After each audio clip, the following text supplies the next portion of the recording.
오늘 함께 나눌 하나님의 말씀은 마태복음 20장 17절에서 28절의 말씀입니다.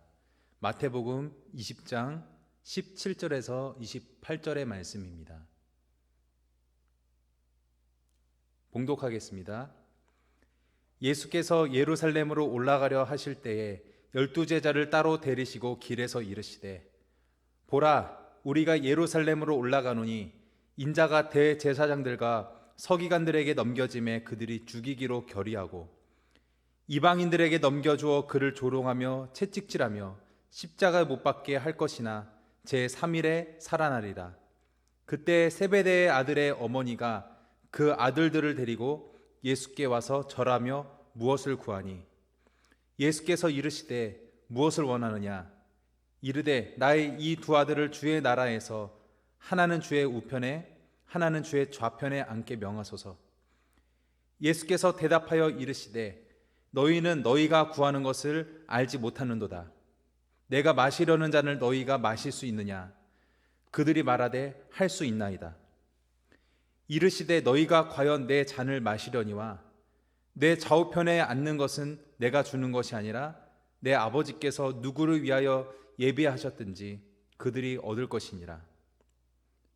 열 제자가 듣고 그 두 형제에 대하여 분이 여기거늘 예수께서 제자들을 불러다가 이르시되 이방인의 집권자들이 그들을 임의로 주관하고 그 고관들이 그들에게 권세를 부리는 줄을 너희가 알거니와 너희 중에는 그렇지 않아야 하나니 너희 중에 누구든지 크고자 하는 자는 너희를 섬기는 자가 되고 너희 중에 누구든지 으뜸이 되고자 하는 자는 너희의 종이 되어야 하리라.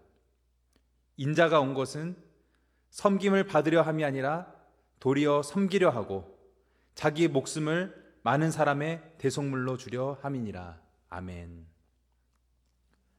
코로나 사태 가운데 성도 여러분들의 삶은 평안하십니까? 이전과 같은 일상이 참 그립습니다. 우리가 함께 교회에서 예배하며 또 함께 식사하며 성도의 교제를 나누는 그런 성도의 일상이 참으로 그립습니다. 코로나 사태를 지나며 우리가 잠시 잊고 있었던 것이 있었습니다. 지금 우리는 사순절 기간을 지나고 있으며 이번 주는 또한 고난주간이며 다음 주에는 부활주일을 맞이하게 된다는 것입니다. 아무리 코로나로 인한 재앙의 아픔이 커도 부활절은 그 모든 상황을 뛰어넘는 하나님이 주시는 기쁨과 감격으로 가득하게 되기를 소망합니다. 이번 주는 고난주간 특별 새벽 기도회로 보냅니다. 이전 같았으면 함께 교회에 모여서 예배했을 것입니다. 그렇게 못하는 아쉬움이 있습니다. 그런데 우리 안에 늘 드는 의문이 있어요. 왜 우리가 고난주간을 보내야 하는가? 우리는 아버지 하나님의 구원의 은혜, 예수님의 대속의 은혜로 인해 값없이 의롭다함을 받은 사람들이 되었습니다. 우리에게 선물로 오신 예수님을 믿고 우리가 영접함으로써 우리는 이미 천국의 시민권을 얻었습니다.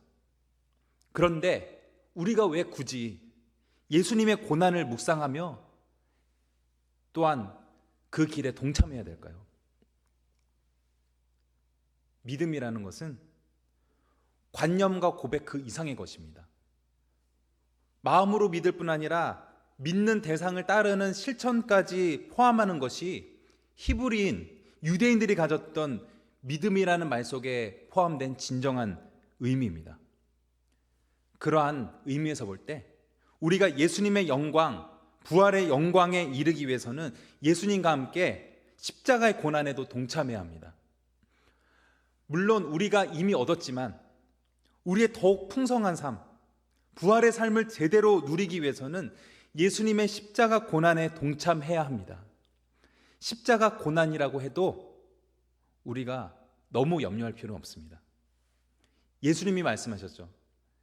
나의 멍에를 메고 내게 배우라. 나의 멍에는 쉽고 가볍다. 아무리 우리가 십자가 고난에 동참한다고 해도 예수님에게 지워졌던 그 십자가 고난의 무게에 비하면 가볍습니다. 예수님이 우리의 멍에를 함께 지고 가시기 때문이죠. 그렇기에 우리는 다소 쉽고 가볍게 십자가를 지고 갈 수 있습니다.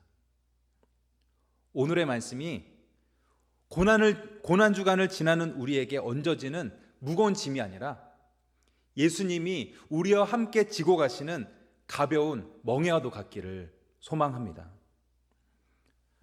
오늘의 마태복음 본문 20장 17절 19절에서 예수님은 자신의 순환과 부활을 예고하고 계십니다. 제자들과 함께 최종 목적지인 예루살렘으로 가시던 길에 예수님께서 말씀하십니다. 18절 19절의 말씀입니다.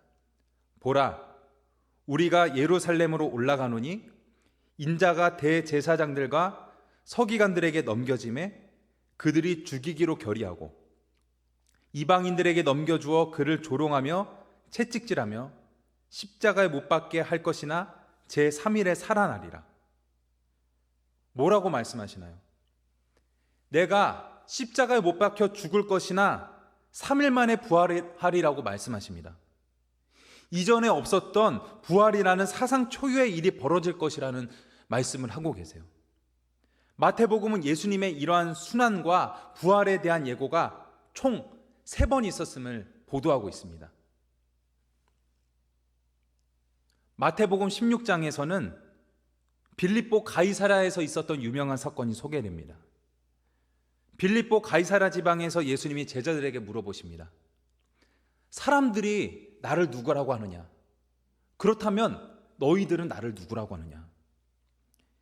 이때는 예수님의 공생의 사역 중 전반전이 끝나고 후반전으로 넘어가는 때입니다. 예수님이 어떤 분이신지 정체성을 바로잡고 사역의 후반전에 들어가시는 그때입니다. 이때 예수님은 제자들에게 처음으로 순환과 부활에 대해서 말씀하기 시작하셨습니다. 그리고 오늘의 본문 20장 마태복음 20장 17절부터의 말씀이 순환과 부활에 대한 두 번째 예고입니다.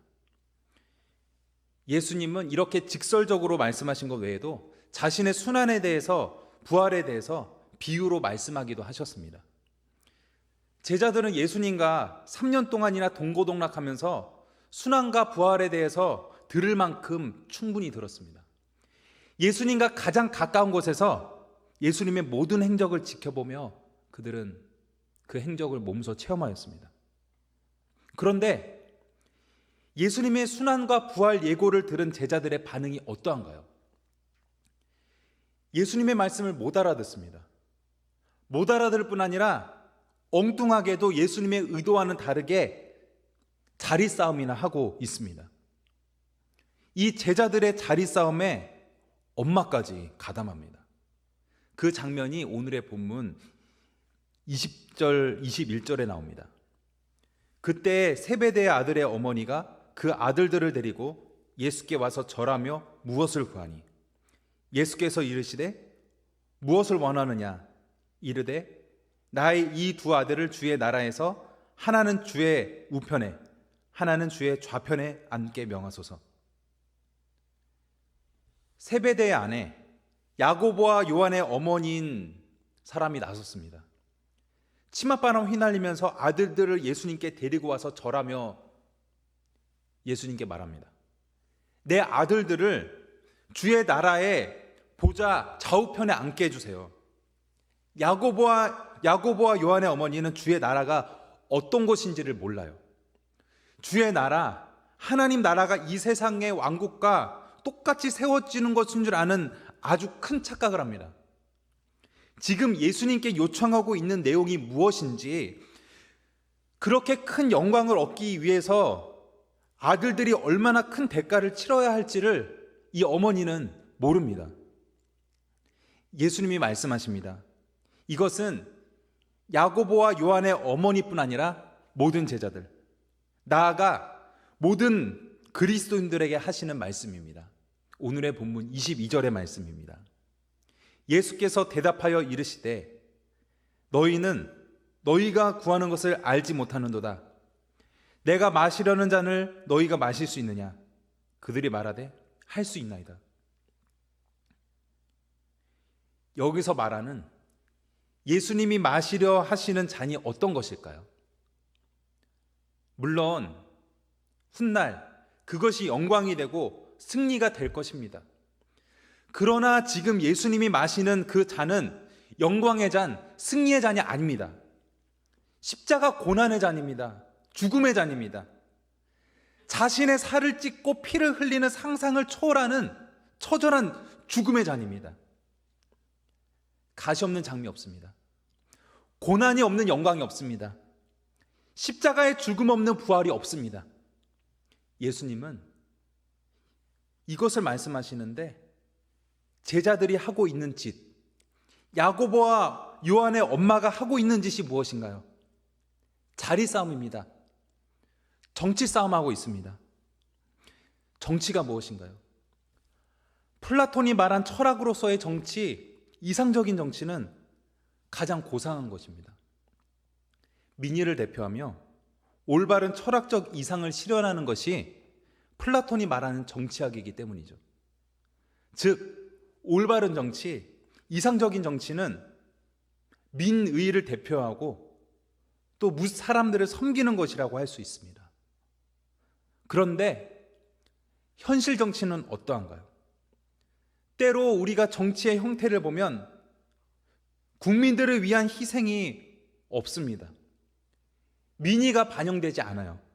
오히려 자신의 영광을 위해서 더 높은 자리를 차지하기 위해서 국민들을 희생시킵니다.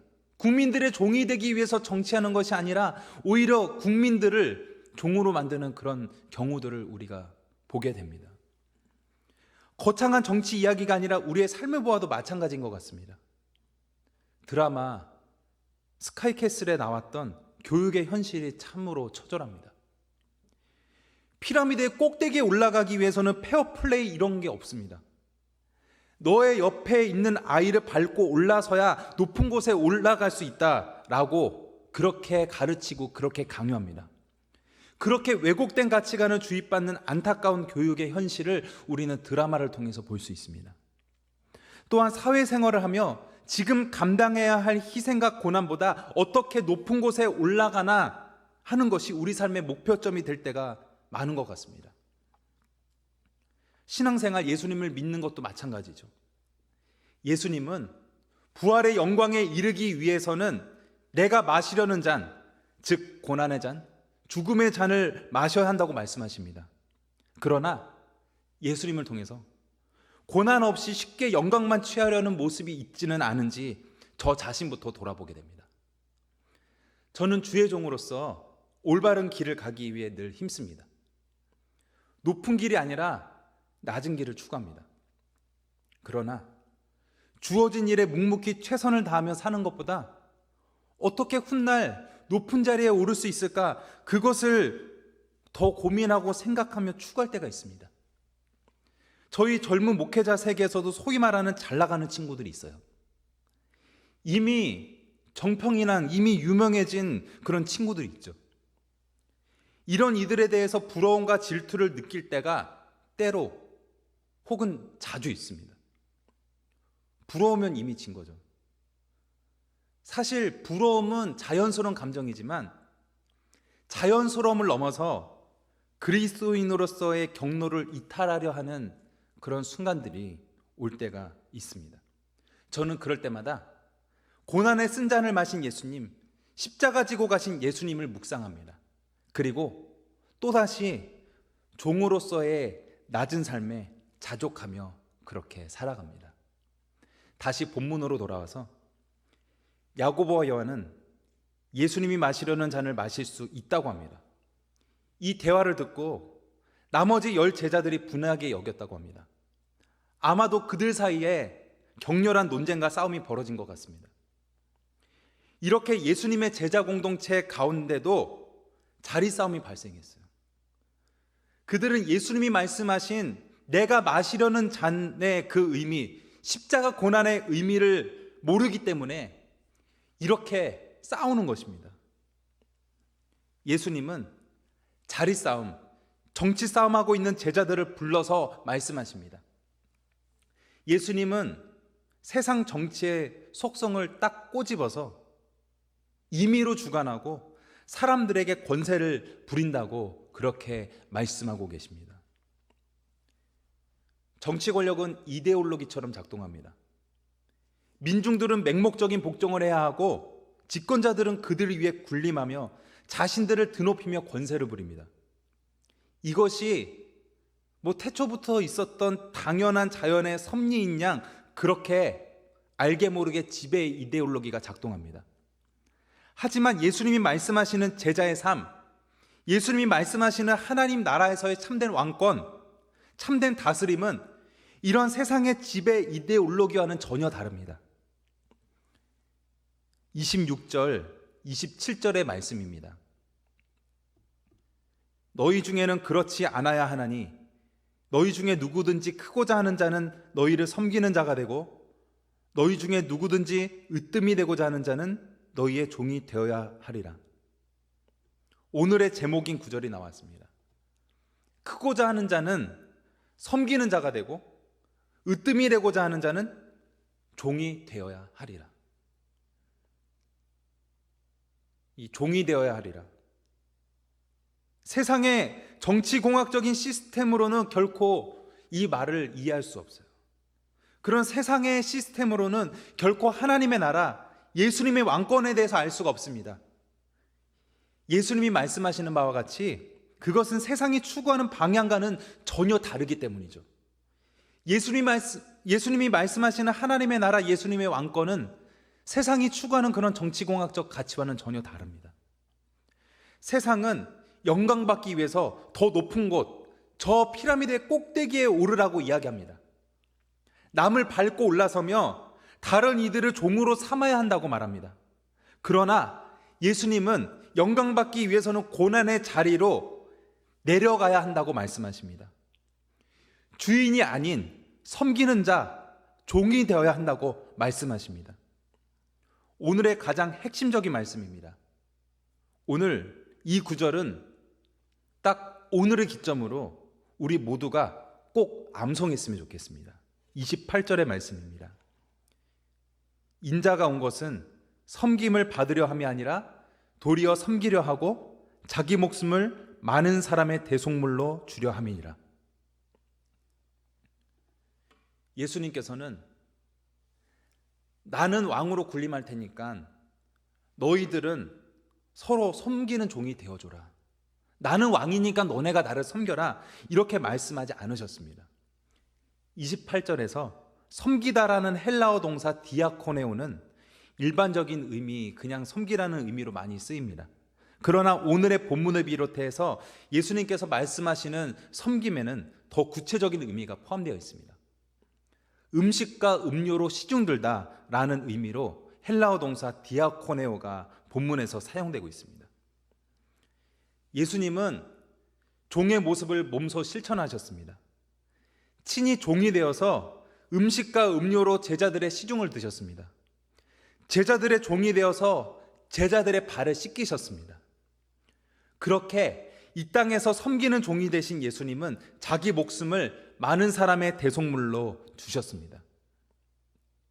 십자가의 순환과 부활이라는 엄청난 일을 예언하는 예수님 앞에서 자리 싸움이나 하고 있는 제자들입니다. 그러한 제자들을 대신해서 예수님은 대속의 죽음을 죽으셨습니다. 예수님을 통해서 고난 없는, 십자가 없는 영광과 부활에만 이르려고 하는 우리들을 위해서 예수님은 대속의 죽음을 죽으셨습니다. 시작에서 말씀드렸듯이 우리는 지금 고난 주간을 지나고 있습니다. 우리는 예수님의 부활의 증인들입니다. 주일은 언제나 부활하신 예수님으로 인해서 기뻐하는 잔치, 축제의 시간이죠. 그러나 부활의 증인인 우리들은 또한 예수의 십자가 고난과 죽음의 증인이기도 합니다. 메멘토 모리라는 말이 있습니다. 그것은 바로 죽음을 기억하라는 뜻입니다.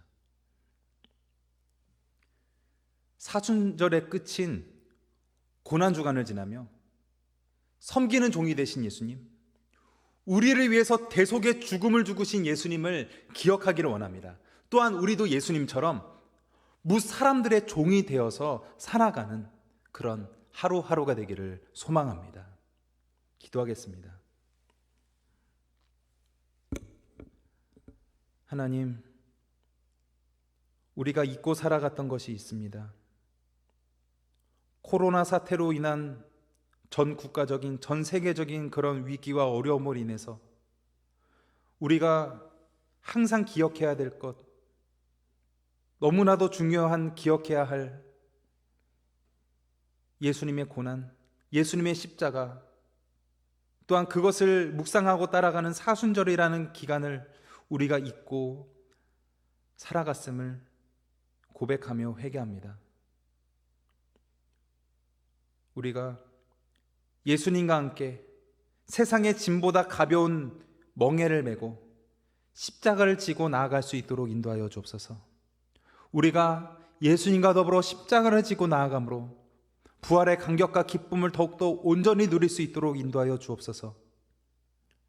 우리는 낮아지신 예수님과 다르게 높아지려 또 높아지려 하는 그런 욕심들을 가지고 있는 그런 사람들입니다. 그러나 우리의 그러한 욕심들을 내려놓고 예수님을 바라보며 낮은 곳에서 종으로서의 삶을 살아가기를 원합니다. 우리가 예수 부활의 증인이기도 하오나 예수의 고난, 예수의 죽으심의 증인이기도 합니다. 그러므로 우리가 이 사순절, 이 고난주간을 지나며 예수님의 죽으심도 묵상하게 하여 주옵소서. 메멘토 모리, 죽음을 기억하는 우리들이 되게 하여 주옵소서. 또한 코로나로 인해 두려워하고 있는, 떨고 있는 우리 마음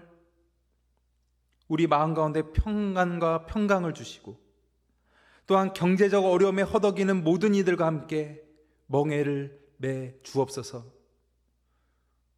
이 한 주간을 살아가며, 또한 오늘 하루를 살아가며 늘 주님을 바라보며 기쁨으로 주님과 동행하는 그런 삶이 될 수 있도록 우리들에게 새 힘 주시고 능력 더하여 주시옵소서.